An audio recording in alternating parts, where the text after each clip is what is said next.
They say there's a place buried deep within the woods that doesn't exist on any map. A place where even the wind refuses to blow and birds never sing.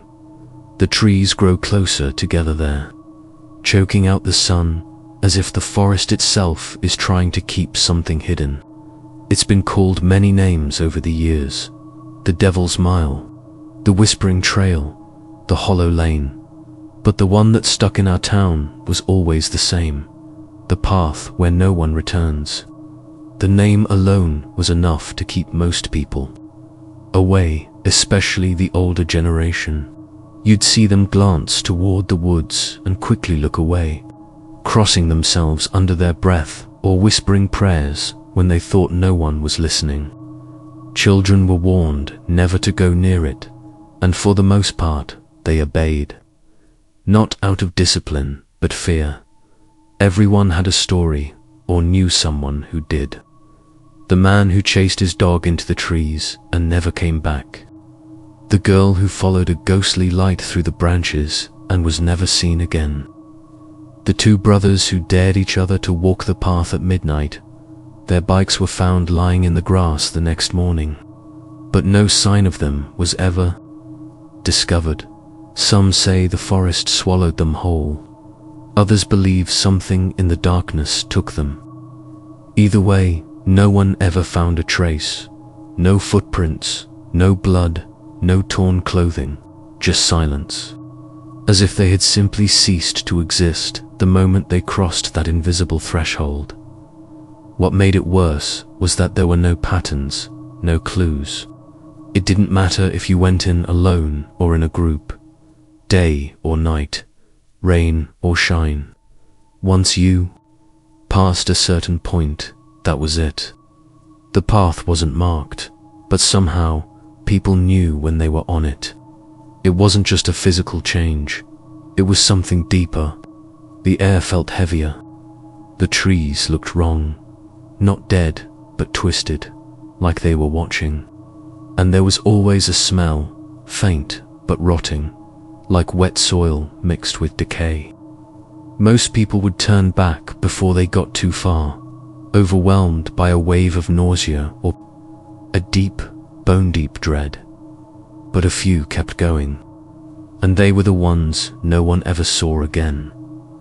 Some believed the forest was cursed, dating back to something ancient, long before the town even existed. A ritual gone wrong, a mass burial site, or a creature never meant to be awoken.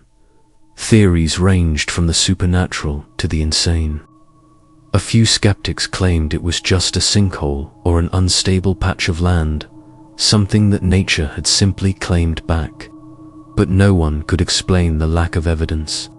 No one could explain how trackers, dogs, and drones all failed the same way. How electronics would die, compasses would spin, and time itself seemed to move differently within that part of the woods. Local maps used to include trails leading into the area, but over the years, those trails were erased, fences were built, and warning signs were posted.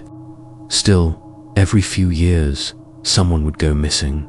A tourist, a hiker, a teenager looking to prove their bravery.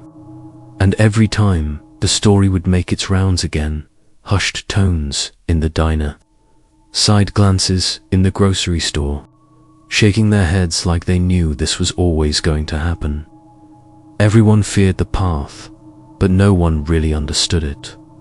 All they knew was that once you stepped on it, something changed, something followed, something decided. Daniel wasn't like most people in town. Where others saw danger, he saw mystery.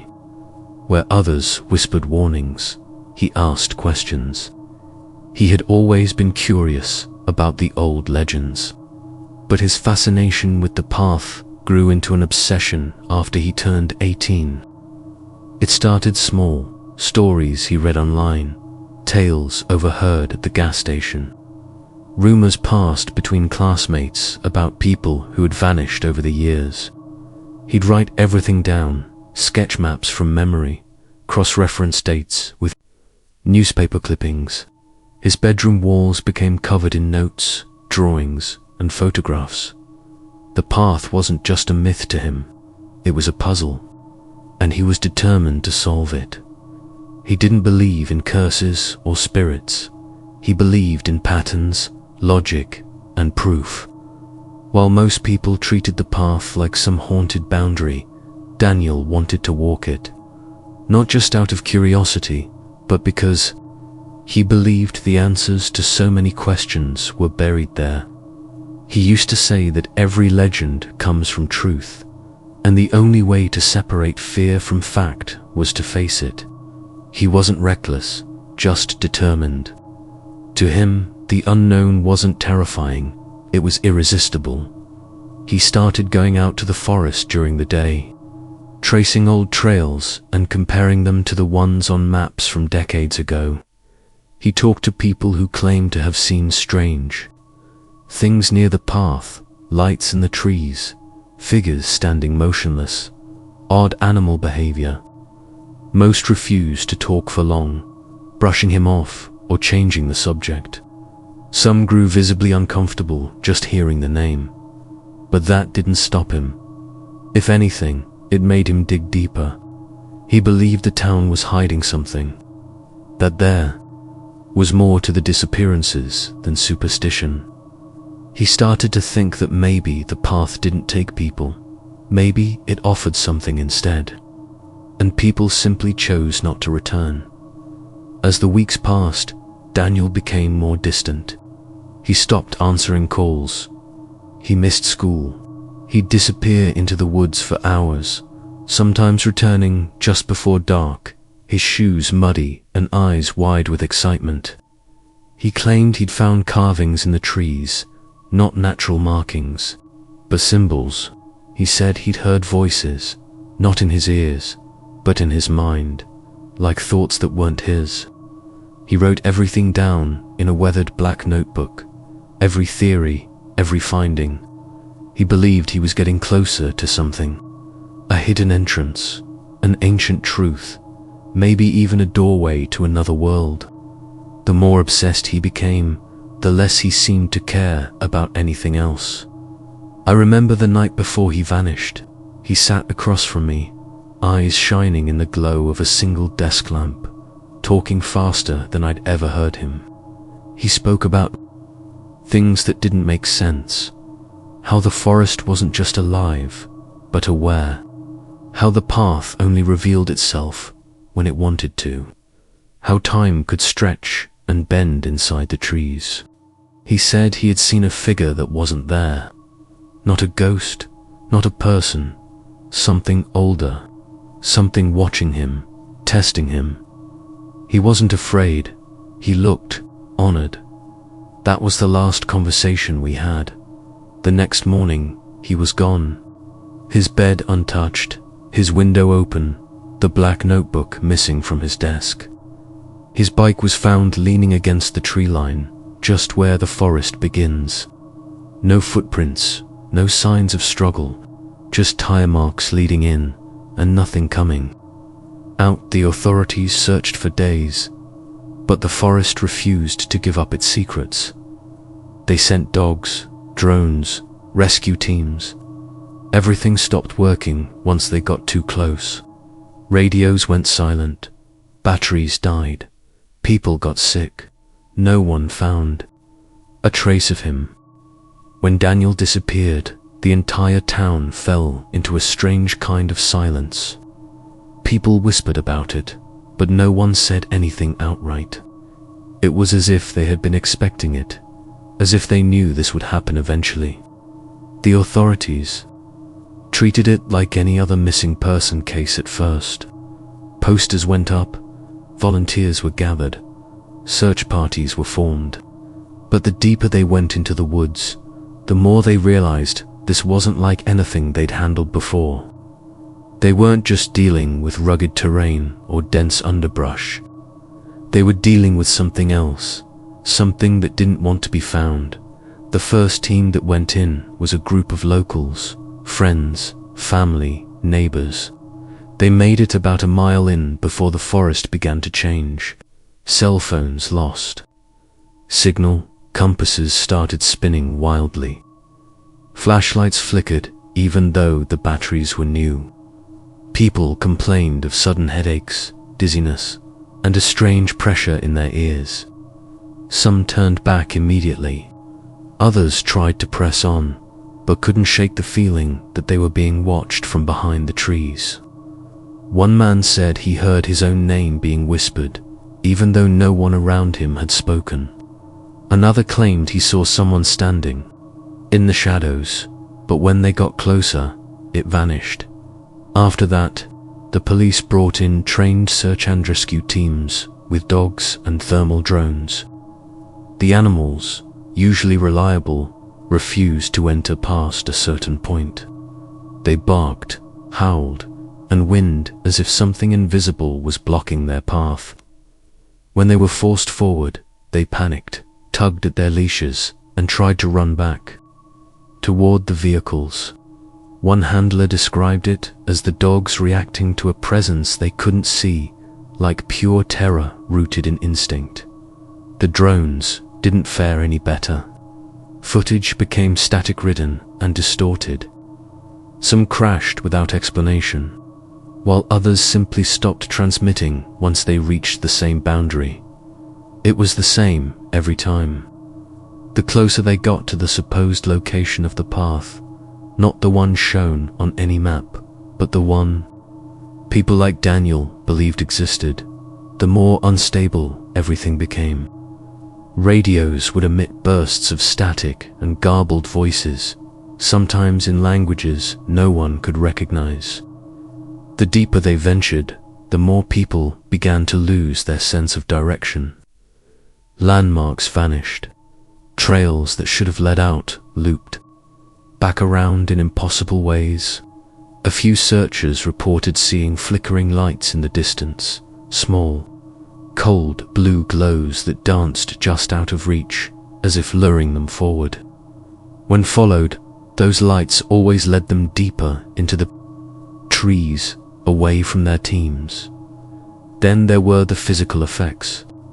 One officer collapsed without warning, bleeding from his nose and ears.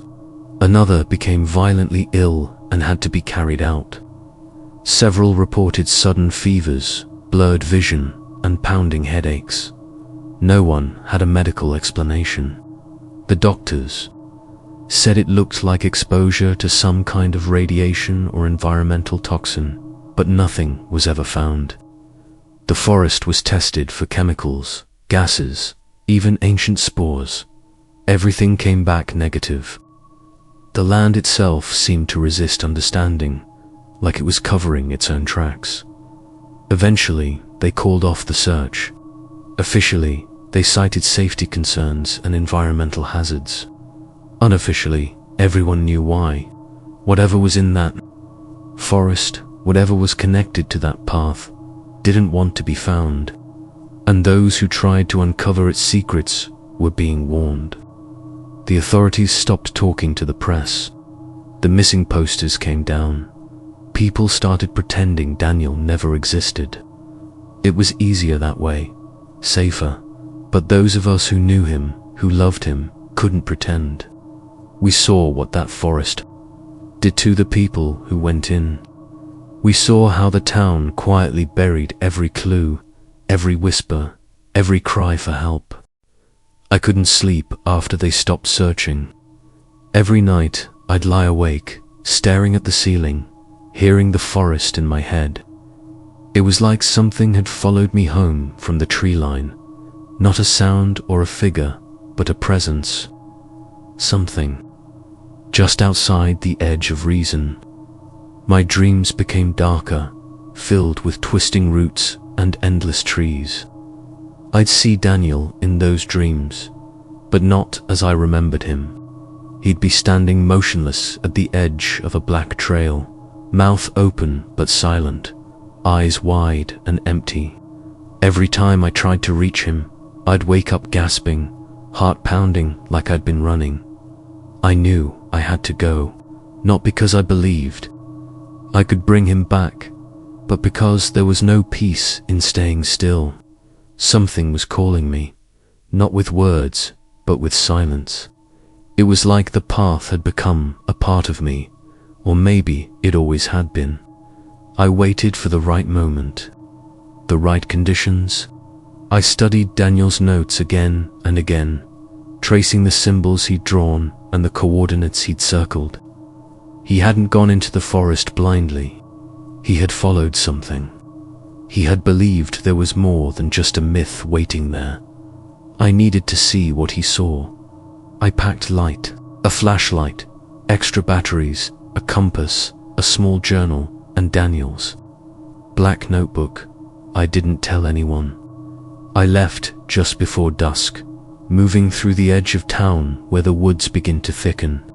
It was colder than I expected, the kind of cold that sinks into your bones, even in summer. As I passed the boundary where Daniel's bike had been found, I felt the change immediately. The air grew still, heavy. The trees pressed in closer. Sounds faded away.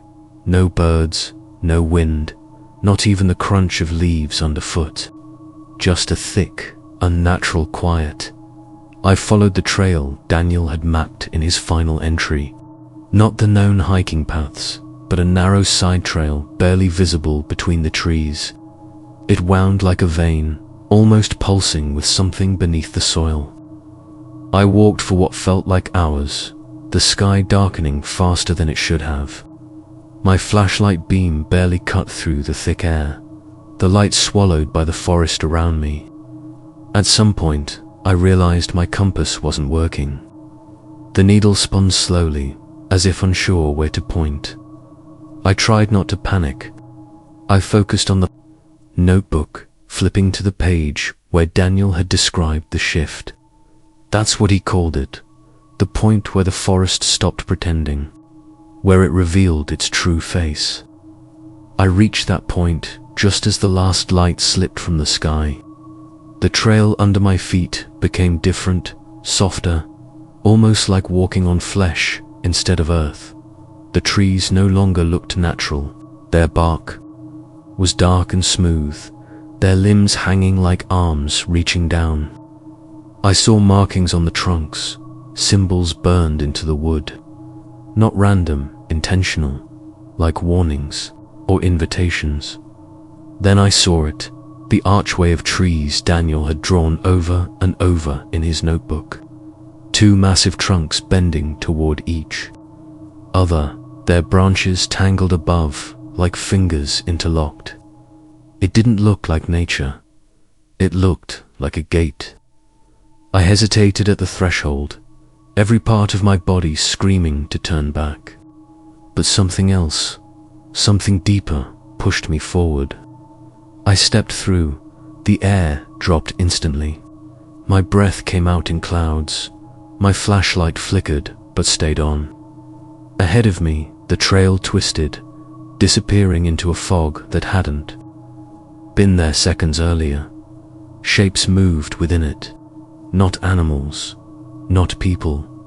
Shadows that breathed, shadows that listened. I gripped the notebook tightly and kept walking. The deeper I went into the forest, the more reality began to slip. The fog thickened, curling around my legs like smoke, and the trail beneath my feet shifted with every step. It wasn't just dirt anymore. It felt uneven, soft in places, like decaying leaves or old flesh. The trees grew stranger, no longer ordinary trunks. They were twisted and unnaturally tall, their branches arching like skeletal fingers. Some had holes that looked like eyes, dark and unblinking, following my every movement. There were no sounds, not even the usual creaks and snaps of the woods. Just silence so deep it made my ears ring. I don't remember when I first noticed the illusions, or if they were illusions at all. At the corner of my vision, I'd catch flashes of movement, someone ducking behind a tree, a figure standing still, faces that melted back into bark. But whenever I turned, there was nothing, just emptiness. My flashlight began to dim, even with fresh batteries. The beam reached only a few feet now, swallowed by the unnatural darkness pressing in from all sides. I kept moving forward because stopping felt worse, like something was waiting for me to freeze, to lose my grip on direction. Every now and then, I'd hear my name, soft, breathless, as if carried on a wind that no longer existed. Daniel's notebook became my lifeline. He'd drawn out strange diagrams that started to match what I was seeing. Trees positioned in specific patterns, rocks that formed a circle, each one marked with a symbol. He wrote about watchers, figures that stood just beyond the path, never approaching, never speaking. I began to see them too, tall and thin, with limbs too long and heads slightly tilted. Their presence wasn't aggressive, but it wasn't benign either. They didn't move, they didn't blink, but I felt their gaze like heat on the back of my neck. I knew better than to speak to them. Eventually, I found the cabin, just like Daniel had described. A small, rotting structure deep in the woods, with warped wooden planks and a door that hung open slightly, creaking even without wind. It didn't belong there. Its presence was too deliberate, too placed, as if it had been waiting to be found. The door wasn't locked, but I hesitated before touching it. The inside was completely dark and colder than the air outside. I stepped in slowly, each board groaning under my weight. The interior smelled of mold and old blood, and the floor was littered with broken furniture, torn pages, and dust that seemed to breathe when disturbed. On one wall, carvings, dozens of them, maybe hundreds, names, some scratched in desperation, others neatly etched like signatures. I recognized a few people who had vanished over the years. Daniel's name was there too, carved lower than the rest, deeper, like someone had taken their time with it. I moved toward it, running my fingers across the grooves. The moment I touched it, the room shifted. Not physically, but emotionally. The air grew oppressive. The shadows deepened. I turned around, and the doorway was no longer visible. Only walls, all carved with the same repeating symbol, a circle with jagged lines through it like a cracked eye. Something began to whisper from behind the walls. It didn't speak in words, but in feelings, sorrow, hunger, anger, understanding. I backed away, but the floor felt unstable now, like I was standing on something that breathed. In the center of the room was a trapdoor I hadn't noticed before, slightly open, leading downward. The whispers grew louder near it. Daniel had written about this too, calling it the second threshold. He said it was where the path changed. You made you choose who you really were. I stood above it, shaking, knowing something was watching me through the floorboards, waiting for me to open the door completely. I don't know how long I stood there, staring down into that black hole beneath the trapdoor. Time didn't feel real anymore. It bent and stretched, looping back on itself like a memory you can't quite place. I could feel something waiting. Below, not a creature, not a person, but something ancient and aware. The air above the trapdoor pulsed like a heartbeat, slow and deliberate. The whispers were louder now, clearer, circling my thoughts like vultures. I couldn't understand their language, but I understood the intent. They weren't just calling me, they were offering me something. Knowledge, maybe, power, or answers to questions I hadn't dared to ask out loud. I lowered myself slowly, my flashlight barely illuminating the space below. A narrow staircase descended into the dark, the wood cold and damp beneath my hands. As I stepped down, the door closed behind me with a hollow thud, leaving me in complete silence once more. The walls here were made of stone, rough and uneven, like they had been carved by hand long ago. Strange symbols lined the passage, not the same ones I'd seen before, but similar in energy. They glowed faintly, not with light, but with memory, as if they remembered every person who had walked past them. The air was heavier here, almost too thick to breathe. My chest ached with every inhale, but I kept going. I had to. I didn't know what I was walking toward, only that I couldn't go back.